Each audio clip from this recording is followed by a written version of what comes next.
Hi everyone, so this is Justin, finally, is Chuwi's Lapbook Pro. Now the Lapbook Pro is very similar to the Lapbook SE that I reviewed.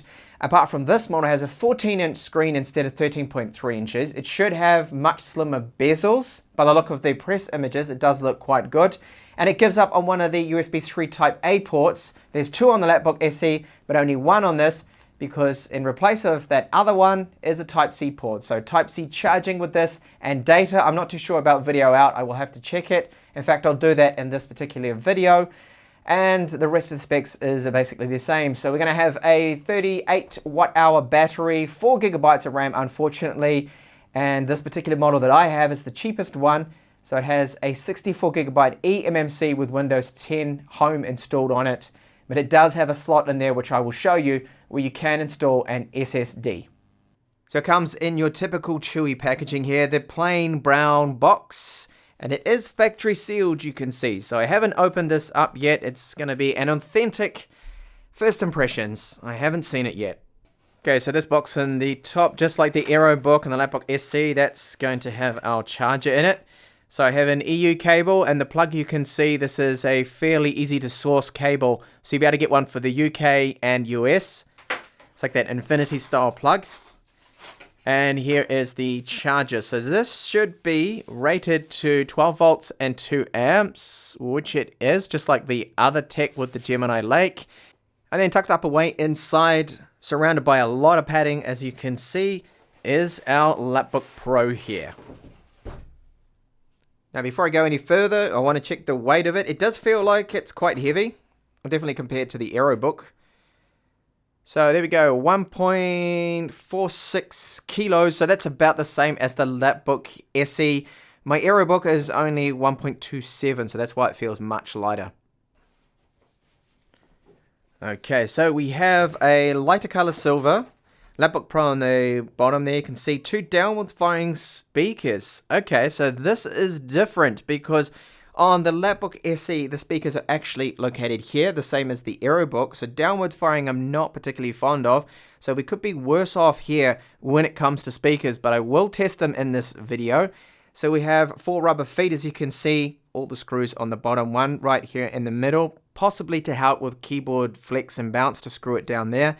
And here is where we can install a 2246 or 2280 sized SSD. In fact, I'm going to install one here in this video. So I've taken the hatch off. It's just 2 screws to get into this, so this is easy. And you can see they've set it up for the size of a 2242 millimeter size SSD. And the plug is actually on this side right here. So you can remove this. I'll see if I can move it now to the largest position because I want to use my faster 2280 sized SSD.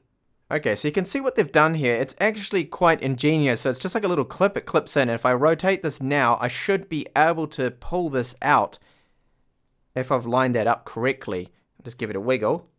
It doesn't seem... There we go. Okay, so that's come out now. That's got a screw in there, so I just need to relocate it and screw that and push that in.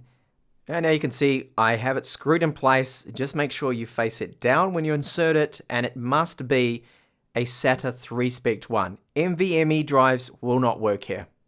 Okay, now, so the lid, no logos across the top here, backlit logos like the Lapbook SE, so a lot of people are going to be fond of this look. It doesn't stand out with that big, ugly kind of Chuwi logo that we had before, and there's no Chuwi at the top here too, so that's interesting. I wonder if it's going to have a logo in the inside. So the lid itself has barely any flex. In fact, that actually feels quite solid pressing down on that. And let's see if we can open this up one-handed. No, we cannot. So it's going to require 2 hands for that. And let's take a look now at the keyboard and the touchpad. So it actually does look a little bit different here from the Lapbook SE. Quite a bit different. Those keys look good. Now, it is a backlit keyboard, but the material they've used on these keycaps actually has more of a matte finish to it there. Not so glossy as the ones you get on the AeroBook or the Lapbook SE. The touchpad doesn't, it feels about the same, maybe a little bit different there, and of course there are left and right hardware buttons within that. So I'm just going to press down in the middle here. That feels quite good actually. So it looks like we're not getting any keyboard flex here at all, and the key travel feels really good actually. This feels like a quality keyboard they've gone with. Now it is good to see with the keyboard that the arrow keys, they haven't changed this, so they're still full-size arrow keys, page up and down, end keys all along here, dedicated print screen button right at the top. Power button here, as you can see, is not separated away from the keyboard, which is, you know, a little annoying. I wish they could have put it up here so you wouldn't have any accidental touches if you went to hit the delete key. But most of the time I find, at least with the Lapbook SE and the AeroBook, that I've never actually ended up hitting it, so it's not really too much of an issue.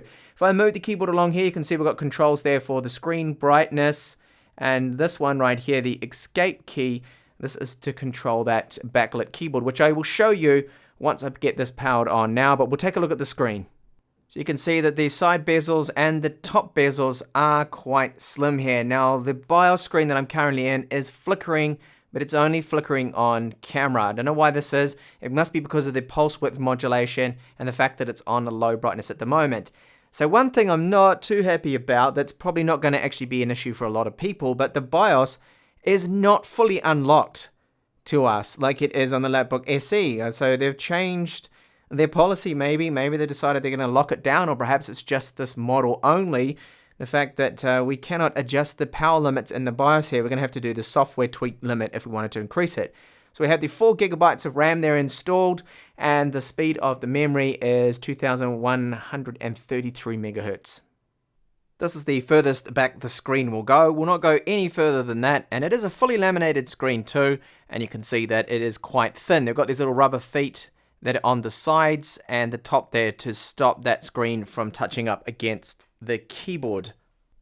No matter what I do, the screen is still flickering and shimmering a little bit, but this again is just on camera. It's something to do with my shutter rate. I've tried different shutter rates, and maybe the screen won't be flickering, but then my surrounding studio lights are flickering, and that could cause people some problems, and I do apologize for this. So the screen's maximum brightness is much better than the Lapbook SE's. It comes out at about 350 lux, which is ideal. So as mentioned, it is fully laminated. We get the smaller bezels, and the camera right up the top, you can see here, is very small. They've pushed it right up, and it doesn't look to be a high megapixel count. It looks very small there, but I'll have a sample in my full review of this laptop.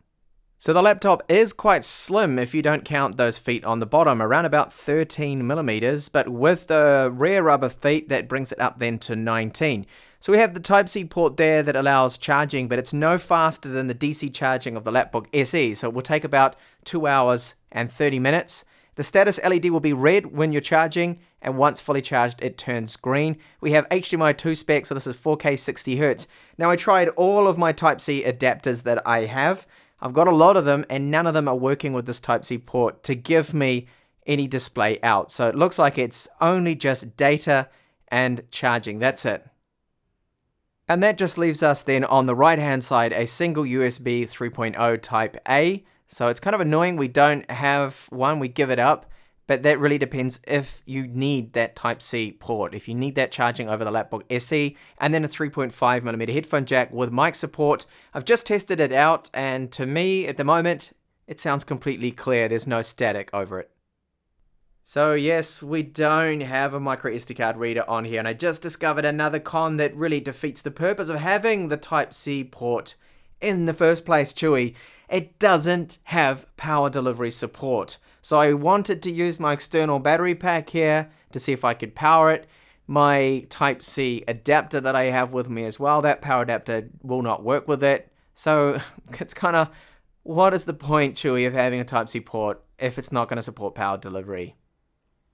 So here's the screen now. You can take a look at those bezels, that yes, top and bottom, and the sides. I don't know whether the sides are actually slimmer than the AeroBooks. So the AeroBook is on the right hand side of the screen. It's in a much darker, better looking grey to me.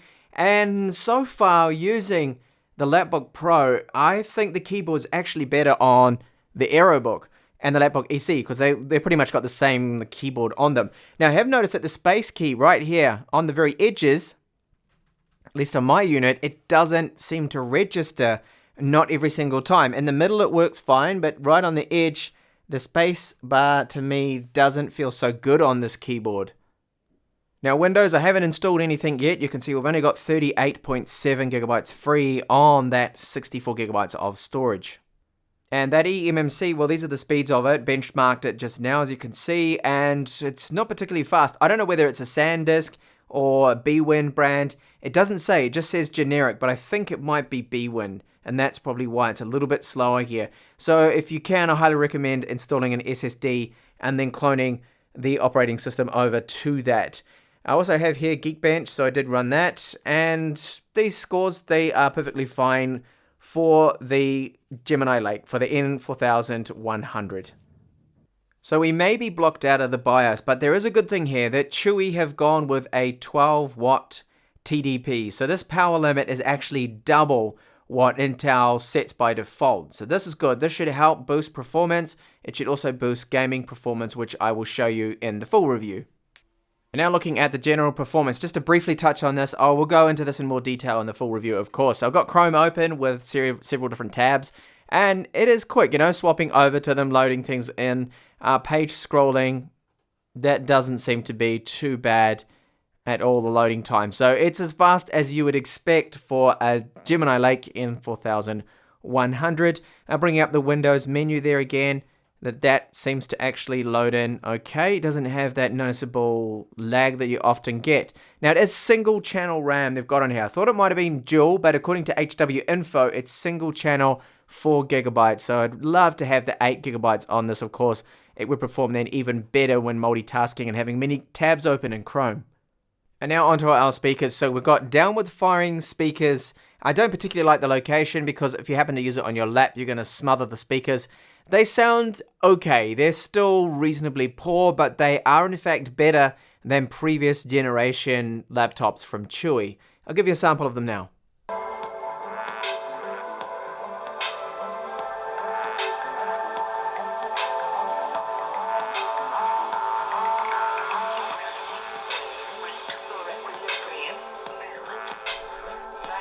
And if you wanted to know how Linux fares on this laptop, no problem. So the touchpad is working, screen brightness control, audio control, everything is working just fine.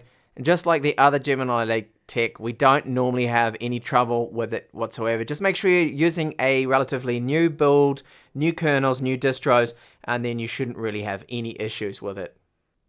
Now, for battery life, it's looking very similar to the Lapbook SE, so you're going to get around 7 to 8 hours, perhaps maybe even squeeze out 9 on a low brightness. It all depends on what you're doing, and the main factor, of course, is your screen brightness setting. So at the moment, I've got it set about 40%, and that's my estimate, close to about 8 hours, which I happen to believe. Alright, so that is the Lapbook Pro from Chuwi, and I still believe that the Lapbook SE is the best one, the one to go for. So I'll cover the positives very quickly here. So we have a screen that is brighter than the Lapbook SE's screen.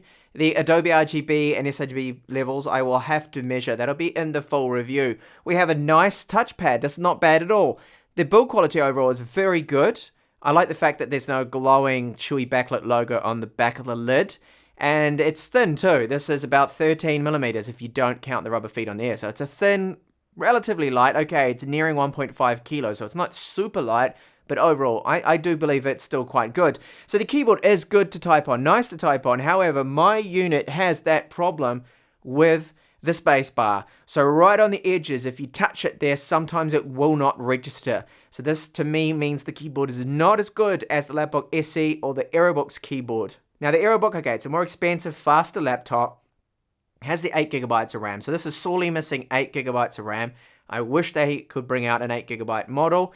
As it stands, the performance that it is good for basic computing needs. So Excel, spreadsheets, docs, internet, browsing, light tasks, all those kind of things like that, so far to me, are performing well because it's got a 12 watt power limit. Now the BIOS isn't fully unlocked, so I couldn't go in there and set, say, 15 watts if I wanted to really even open it up even more. But there is, of course, a software method that you can use with the Gemini Lake as well, just like the Apollo Lakes, to override the power limits and boost performance.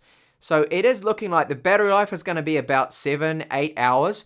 So overall, I would say a good machine, but to me the biggest disappointment is the Type-C port.